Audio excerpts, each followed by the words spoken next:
एक न्यूज़ 24 में उपस्थिति जो गर्दनी मार्ग धरना स्थल पर है। बता दें मुजफ्फरपुर में घटना घटा तो उसी के विरोध में आज जो जल सुराग जितने भी नेता क्या करता है आज एक दिवसीय धरना प्रदर्शन कर रहे हैं और क्या कुछ बोल रहे वीडियो सुनते हैं। क्या कुछ कहिएगा सर, आज धरना प्रदर्शन पर आए हुए हैं। ये धरना मुजफ्फरपुर जिले के कुटनी में एक दलित युवती के साथ आतताइयों द्वारा किए गए बलात्कार और उसके बाद उसकी हत्या की साजिश के खिलाफ है। उस घटना में PMCH में उसको रेफ़र किया गया था श्री कृष्ण मेमोरियल हॉस्पिटल से और PMCH के चिकित्सकों ने उसको भर्ती करने में अनावश्यक विलंब किया, जिस कारण उस युवती की वहाँ मौत हो गई। सरकार के लोग बोल रहे हैं कि विपक्ष के लोग खाली भ्रम फैला रहे हैं, उसका इलाज तो हो रहा था। अच्छा, तो अगर विपक्ष के लोग भ्रम फैला रहे हैं तो वो बच्ची मर कैसे गई? उनका Shri Krishna memorial hospital failure था, इलाज नहीं किया और अपना टोपी ट्रांसफ़र कर दिया, रेफर कर दिया PMCH को। 9 घंटा तक PMCH वालों ने उसको रिसीव तक नहीं किया। इलाज में इतना विलंब हुआ, रक्तस्राव हो रहा था और कोई इंजाम नहीं है। सरकार का नियम है कि किसी हॉस्पिटल से अगर किसी मरीज को रेफर किया जाता है तो उसके साथ एक डॉक्टर, एक नर्सिंग स्टाफ और जीवन रक्षक दवाएं उसके साथ दी जाती हैं ताकि आवागमन के दौरान उसे किसी तरह की कठिनाई नहीं हो और मरीज को सही सलामत ऊपरी अस्पताल तक पहुंचाया जा सके। लेकिन ये कोई इंतजाम उसके साथ नहीं था और जब उसको इलाज के लिए भर्ती किया गया देर से तो रात भर के इलाज में क्या इलाज किया गया, जो सुबह होते होते उसकी मौत हो गई। तो सरकार फेलियर है, सरकार का एडमिनिस्ट्रेशन फेलियर है, सरकार का चिकित्सकीय व्यवस्था फेलियर है। रही बात उस सुपरिटेंडेंट की जो PMCH का सुपरिटेंडेंट है, IS ठाकुर नाम है उसका। एक तो वह फर्जी डिग्री से सुपरिटेंडेंट बना हुआ है, फर्जी डिग्री पर जांच कमेटी बैठी हुई है, उस पर विभागीय कार्रवाई हो रही है 2015 से। लेकिन विभागीय कार्रवाई को दरकिनार करते हुए 2015 के बाद से लेकर आज 2025 तक वह सुपरिटेंडेंट बना हुआ है और उसको इस बीच 2 बार अवकाश ग्रहण हुआ और 2 बार एक्सटेंशन भी सरकार ने दिया।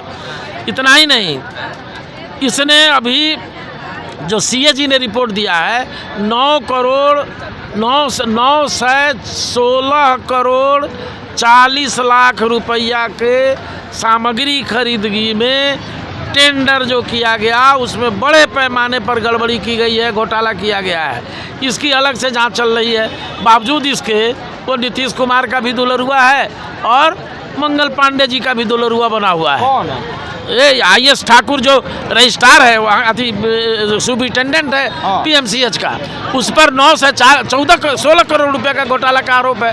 फिर भी उसको लोग पुष्पुत बना के रखे हुआ है। इतना ही नहीं, जिस अधिकारी ने, जिस प्रधान सचिव उदय कुमावत ने उसके खिलाफ अनुशंसा की कि साहब ये टेंडर प्रक्रिया में भारी गड़बड़ी की गई है, इसमें घोटाला का अंदेशा है, 400 करोड़ से ज़्यादा रुपया इसमें घोटाला करने की संभावना है, ऐसा रिपोर्ट लिखा और संचिका बनाई उन्होंने जो ये टेंडर रद्द किया जाए, नए सिरे से टेंडर किया जाए। 5/7/2025 को 2024 को 2024 को देखिए यहाँ पर एक साफ तौर पर पोस्टर में लिखा मुजफ्फरपुर बेटिया को न्याय कब, मुख्यमंत्री कुमार जवाब दो। क्या कहना है?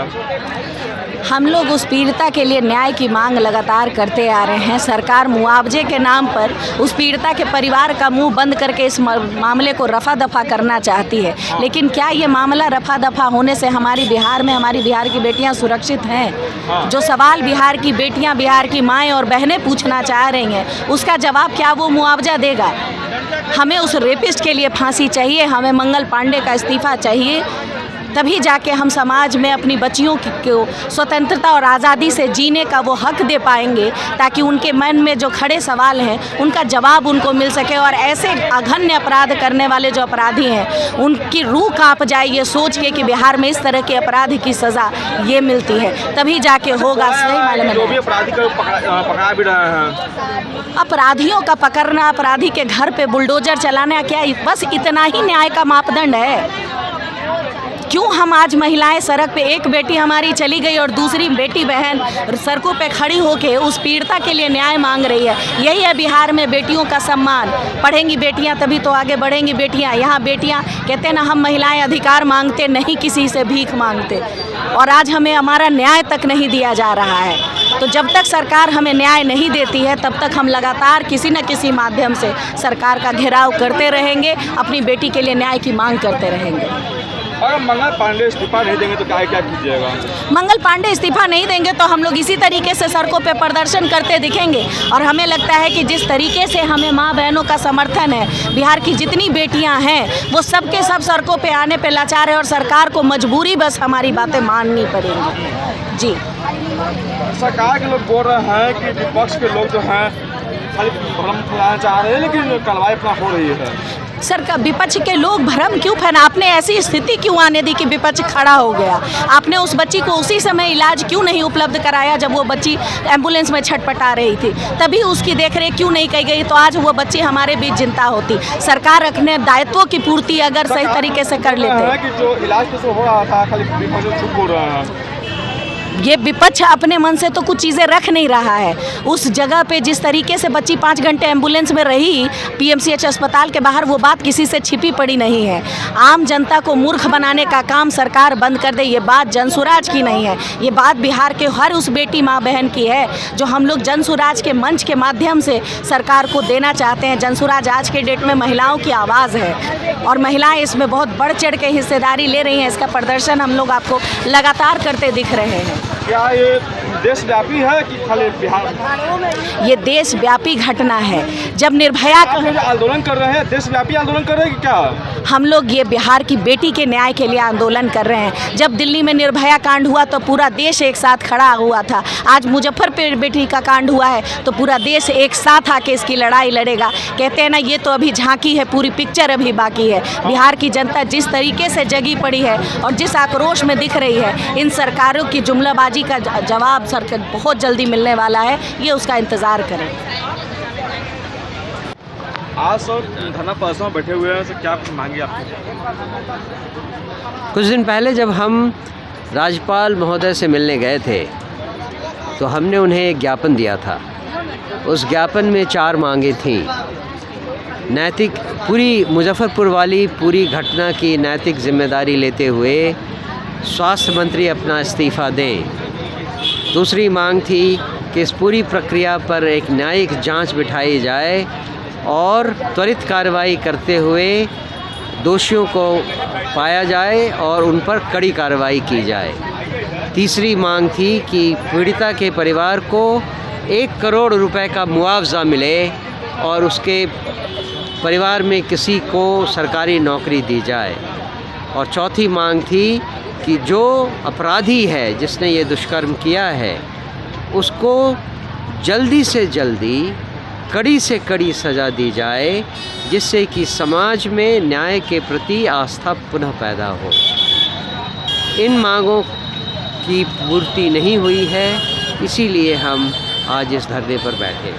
सरकार के लोग तो बोल रहे हैं कि जो भी दोषियों के ऊपर कार्रवाई की गई है। आप सरकार से पूछें कि उन पर क्या कार्रवाई की गई है। नाम के लिए उन्होंने 1-2 अफसर को बर्खास्त कर दिया है या निलंबित कर दिया है। जो अधीक्षक हैं पीएमसीएच के, उन्हें भी छुआ नहीं गया है। उनको एक फ़र्ज़ी एप्लीकेशन डलवा दिया गया है कि जिस दिन ये घटना हुई थी उस दिन वो छुट्टी पर थे। पर ये आप भी जानते हैं और मैं भी जानता हूँ, ये सरासर झूठ है। उसको बचाते हुए जिस अफसर पर पिछले 8 साल से 950 करोड़ रुपए की धांधली करने का आरोप लगा हुआ है, और ऐसे अफसर को बचा कर आप उसको रिटायरमेंट के बाद भी एक्सटेंशन पर एक्सटेंशन दिए जा रहे हैं, और इस मामले में भी आप उसे बचा रहे हैं। ये कहाँ की नैतिकता है? अच्छा, अपराधी जो किए हैं उनके घर पर बुलडोजर भी चलाया गया है सर। ये उस केस की बात नहीं है। एक्चुअली जिस केस को लेकर हमने ज्ञापन दिया था, मुजफ्फरपुर के कुढ़नी थाना में जिस 9 साल के बच्चे के साथ ये हुआ था, उसके बाद 2 और ऐसी ही घटना हो चुकी है। उसमें किसी एक घटना पर सुना है, रिपोर्ट है कि अपराधी के घर पे बुलडोज़र चला दिया गया था। है कि मुजफ्फरपुर जिले घटना घटा था और स्वास्थ्य मंत्री मंगल पांडे को इस्तीफा देना चाहिए। हमने जाना था कि स्वास्थ्य मंत्री मंगल पांडे इस्तीफा नहीं देते तो आगे क्या कीजिएगा। तो सीधा सीधा इनका कहना था कि आगे भी इस तरह लड़ाई जो है जारी रहेगा। तमाम खबर देखने के लिए 1 न्यूज़ 24 में